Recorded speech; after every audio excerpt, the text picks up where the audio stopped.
अस्सलाम वालेकुम dear student, कैसे हैं आप सब। मैं हूं आपका इंग्लिश मेंटोर मकसूद और आप देख रहे हैं इंग्लिश विद मकसूद। ये टेंस की सीरीज़ हम देख रहे हैं, स्टडी कर रहे हैं, डिस्कस कर रहे हैं। इसमें हम आज पास्ट का फर्स्ट यानी पास्ट इंडेफिनिट और पास्ट सिंपल टेंस आज डिस्कस करेंगे, आज पढ़ेंगे इंशाल्लाह। और बहुत ही आसान अल्फाज में कोशिश करेंगे कि आपको समझ आ जाए। और इससे पहले हमने पढ़े प्रेजेंट इंडेफिनिट और simple tense, present continuous tense. उसके बाद हमने पढ़ा प्रेजेंट परफेक्ट टेंस और फोर्थ वन पढ़ा हमने present perfect continuous tense. Present perfect continuous tense में क्या था, उसमें हेल्पिंग वर्ब थे have been and has been. जिस तरह हमने ग्रुप्स बनाए थे, तो फर्स्ट ग्रुप के साथ यानी सिंगुलर चीज़ों के साथ ही, शी, इट या कोई वाहिद नाम, उसके साथ हैज़ बीन आता था और आईएनजी फॉर्म आती थी वर्ब की, यानी प्रेजेंट पार्टिसिपल आता था। और हैव बीन आता था आई, वी, दे, यू और कोई प्लूरल नेम यानी एक से ज़्यादा, दो या दो से ज़्यादा नेम्स के साथ हैव बीन और आईएनजी की फॉर्म होती थी। और साथ सेंस फॉर का इस्तेमाल होता था, क्योंकि परफेक्ट कंटिन्यूस टेंस में हमेशा सेंस और फॉर का इस्तेमाल होता है। और सेंस किसी भी स्पेसिफ़िक टाइम के लिए, स्पेसिफ़िक पीरियड के लिए, स्पेसिफ़िक चीज़ के लिए, बेसिकली टाइम का नाम इसमें हम यूज़ होता है ये टाइम के लिए, कि जहाँ पता चले जी कुछ स्पेसिफाइड कर दिया गया हो टाइम कि जी 2 जनवरी से, तो सेंस यूज़ होगा क्योंकि आ रहा है। अगर मैं कहूँ 10 दिन से तो फिर वो फॉर आ गया। जर्नल जी 20 घंटों से, जी 2 हफ्तों से काम कर रहा था, इस तरह फॉर आता है। अगर मैं कहूँ कि जी 2 जनवरी 2 PM से, मतलब दोपहर 2 बजे से, दोपहर से, तो ये सेंस आएगा इन चीज़ों के साथ और बाकी फॉर आएगा। तो अगर जिसने वो वीडियो नहीं देखी तो उसका लिंक मैं डिस्क्रिप्शन में डाल दूँगा, वहाँ से आप देख सकते हैं टेंसेस के सारे जो मतलब 4 हमने डिस्कस किए, स्टडी किए, तो उनका लिंक इसमें डिस्क्रिप्शन में डाल देंगे, वहाँ से आप देख सकते हैं, ताकि आप लोग एक तरतीब वाइज करेंगे तो ईज़ी रहेगा। क्योंकि स्टार्ट में थोड़ा मतलब दरमियान में शुरू करेंगे तो ना पहले की चीज़ समझ आएगी ना बाद की, इसलिए आप फर्स्ट टेंस से स्टार्ट करें, तो फिर आपको ईज़िली चीज़ें समझ आ जाएंगी। और वीडियो को पूरा देखें ताकि आपको कोई भी आपका दरमियान में कोई भी पॉइंट मिस ना हो, ठीक है। आज हम करेंगे पास्ट इंडेफिनिट और past simple tense. Class start करने से पहले स्टूडेंट्स जिन्होंने अभी तक चैनल को सब्सक्राइब नहीं किया वो जल्दी से कर लें और बेल आइकन पर लाजमी क्लिक करें, ताकि हर आने वाली न्यू इन्फॉर्मेटिव वीडियो जिससे आपकी इंग्लिश बेहतर हो सके, इम्प्रूव हो सके, तो वो आपको जल्दी मिल जाए और आप उससे फ़ायदा उठा सकें और अपनी इंग्लिश इम्प्रूव कर सकें। चलें जी, आज का लेक्चर स्टार्ट करते हैं। आज की क्लास पास्ट इंडेफिनिट टेंस।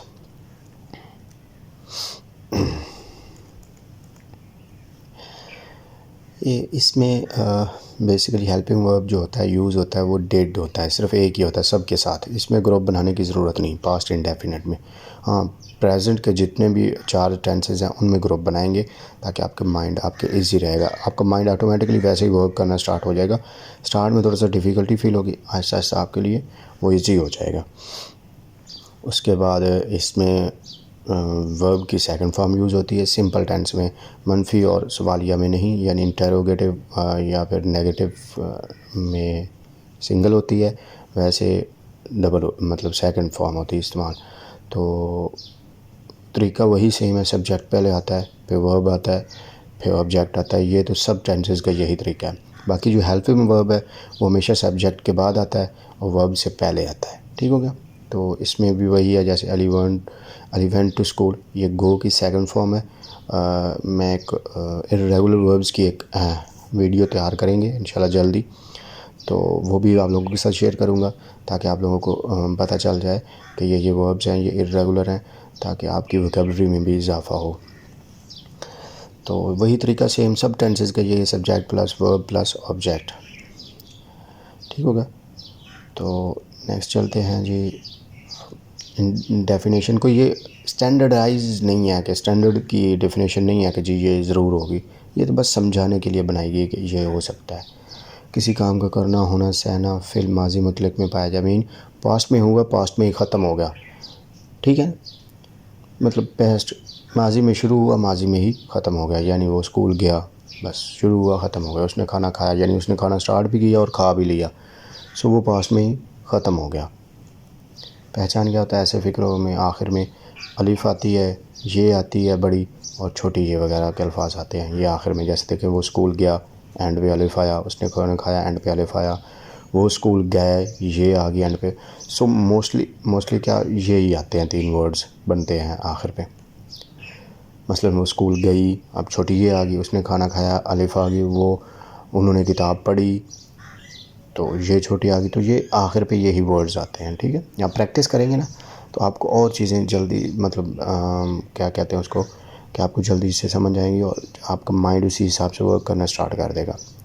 लेकिन वही चीज़ प्रैक्टिस करेंगे तो ये चीज़ें आएंगी।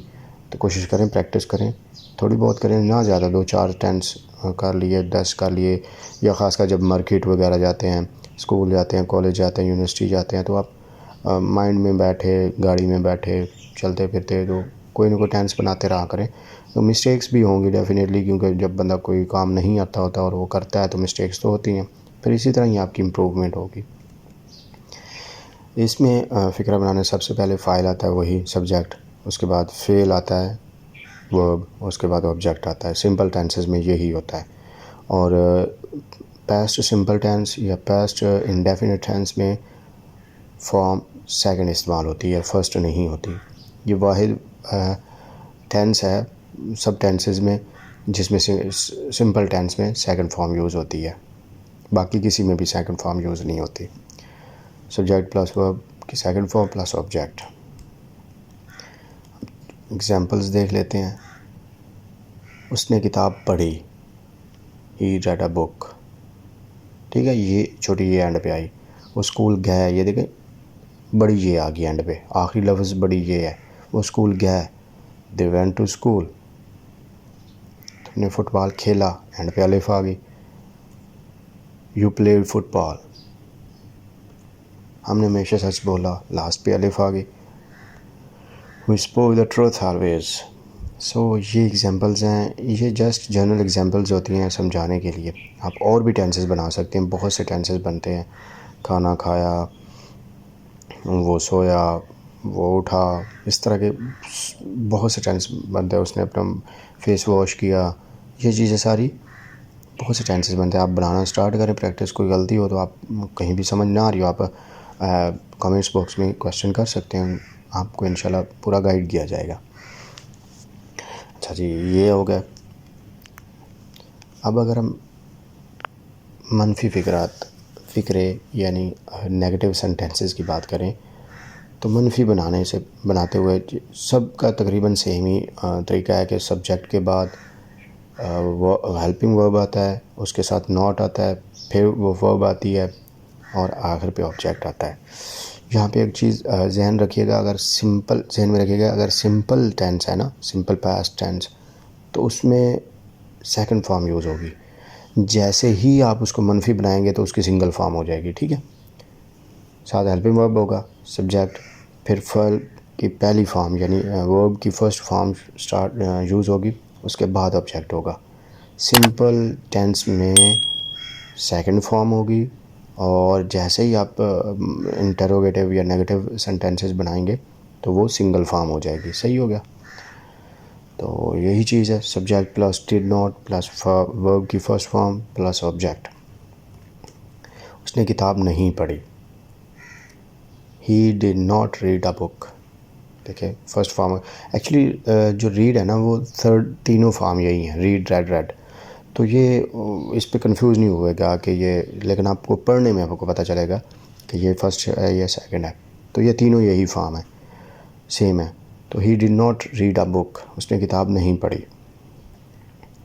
वो स्कूल नहीं गए, they did not go to school. अभी इसमें आप देखें कि जैसे ही मनफी हुआ तो फर्स्ट फॉर्म हो गई गो, ये मैंने बोला हेल्पिंग वर्ब लगाया और ये फर्स्ट फॉर्म स्टार्ट हो गई, ठीक हो गया।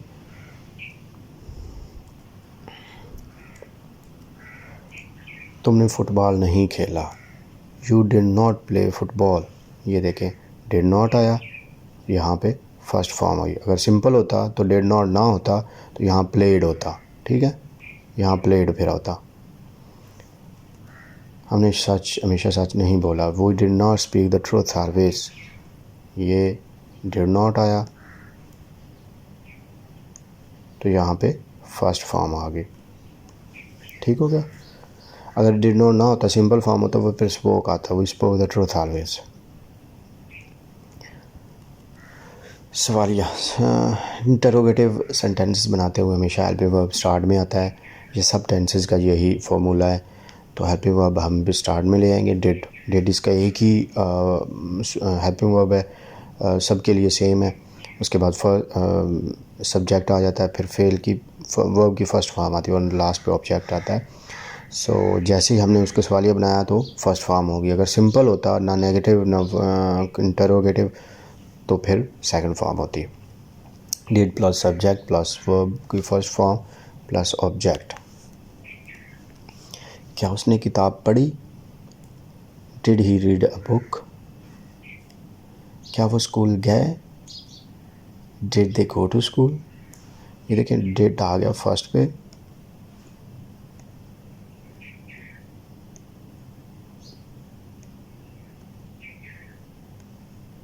और यहाँ पे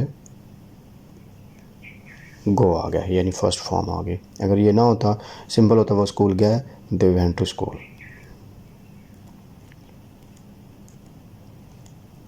क्या तुमने फुटबॉल खेला? Did you play football? क्या हमने सच बोला? Did we speak the truth? तो ये देखिए डिड जैसे ही आया यहाँ पे फर्स्ट फॉर्म आ गई, ठीक है। अगर यहाँ डिड ना होता तो फिर ये सेकंड फॉर्म होती, ठीक है, यहाँ पे प्लेड आ जाता। अगर ये दोनों ही एट अ टाइम, मतलब आपको इंटरोगेटिव प्लस नेगेटिव फिक्रे बनाने पड़ जाएं, तो वो किस तरह बनाएंगे? वही सबसे पहले हेल्पिंग वर्ब आ जाएगा, यानी डिड ही इसमें यूज़ हो रहा है इन सेंटेंसेस, यानी पास्ट इंडेफिनिट और सिंपल में डिड यूज़ हो रहा है। सो डिड हमने स्टार्ट में ले आए, उसके बाद सब्जेक्ट आ गया, उसके बाद नॉट आया।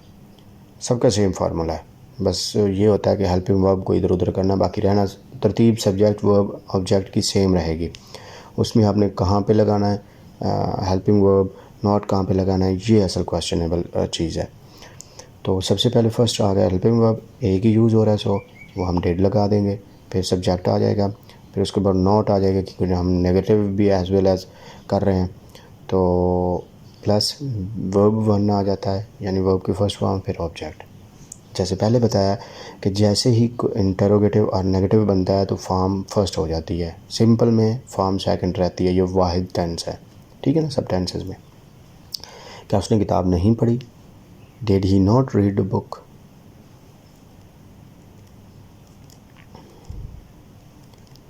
क्या वो स्कूल नहीं गए? Did they not go to school? क्या तुमने फुटबॉल नहीं खेला? Did you not play football? क्या हमने सच नहीं बोला? Did we not speak the truth? तो डियर स्टूडेंट, ये था आज की क्लास, जिसमें आज हमने पढ़ा पास्ट इंडेफिनिट और पास्ट सिंपल टेंस। सो इसमें हम ओवरव्यू देख लेते हैं ब्रीफली कि जी फर्स्ट फॉर्म यूज़ तब होती है जब इंटरोगेटिव या नेगेटिव बनाते हैं, अदरवाइज़ ये वाहिद टेंस है जिसमें only the tense in which we use second form of verb. तो सबसे पहले सब्जेक्ट आता है, फिर वर्ब आता है सेकंड फॉर्म, फिर ऑब्जेक्ट आता है। उसके बाद नेगेटिव बनाते हैं तो नेगेटिव में सब्जेक्ट आता है, फिर उसके बाद हेल्पिंग वर्ब यानी डिड एक ही इसमें यूज़ होती है, सिर्फ हेल्पिंग वर्ब सबके साथ सेम है।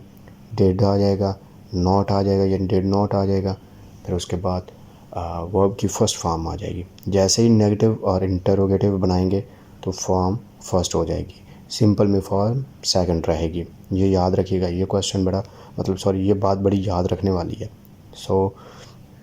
उसके बाद ऑब्जेक्ट आ जाएगा। फिर जब हम इंटरोगेटिव बनाएंगे तो हेल्पिंग वर्ब यानी डिड जो एक ही है वो स्टार्ट में आ जाएगा, उसके बाद सब्जेक्ट आ जाएगा, उसके बाद ऑब्जेक्ट यानी वर्ब की फ़र्स्ट फॉर्म और प्लस ऑब्जेक्ट आ जाएगा, और लास्ट में जब हम दोनों बनाएंगे इंटरोगेटिव प्लस नेगेटिव सेंटेंसेस, सो सबसे पहले डिड आ जाएगा, फिर सब्जेक्ट आ जाएगा, फिर नॉट आ जाएगा, फिर वर्ब की फर्स्ट फॉर्म और आखिर पे ऑब्जेक्ट। तो डियर स्टूडेंट, आई होप आप लोगों को समझ आई होगी, आपने कुछ ना कुछ गेन किया होगा। तो अगर किसी किस्म का कोई क्वेश्चन हो तो आप कमेंट्स बॉक्स में पूछ सकते हैं और अपने प्रैक्टिस स्टार्ट रखें। प्रैक्टिस जितनी ज़्यादा करेंगे उतना ज़्यादा आप लोगों के लिए फ़ायदा होगा, क्योंकि आपका माइंड उसी हिसाब से वर्क करना स्टार्ट कर देगा automatically. So read a lot, ताकि आपकी जो मिस्टेक्स हैं वो भी साथ साथ कवर होती रहें। तो मिलते हैं नेक्स्ट क्लास में, जो कि होगी पास्ट कंटिन्यूस टेंस। तो तब तक के लिए अल्लाह हाफिज़।